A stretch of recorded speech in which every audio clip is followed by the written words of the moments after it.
Castor oil detox packs are a wonderful tool for women's health. They can be especially helpful after explant surgery or for those wanting to improve digestion. Castor oil packs can also reduce bloating and support hormone balance. They are a gentle, natural way to support your body's natural healing process. These packs work by drawing out toxins and impurities.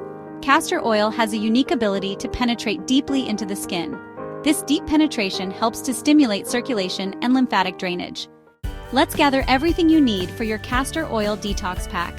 You will need the following cold-pressed castor oil, which you can find at most health food stores. An old flannel cloth, cut to fit your abdomen. A hot water bottle or heating pad. Plastic wrap to protect your heating source. And finally, old towels to protect your surfaces.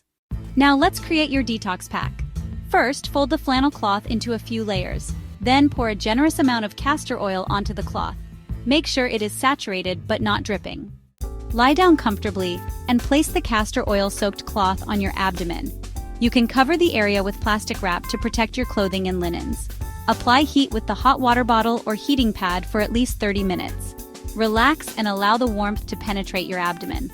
After 30 minutes, remove the pack and gently massage any remaining oil into your skin. You can use a warm washcloth to remove any excess oil. It's best to do a castor oil detox pack 3 to 4 times a week, especially in the evening.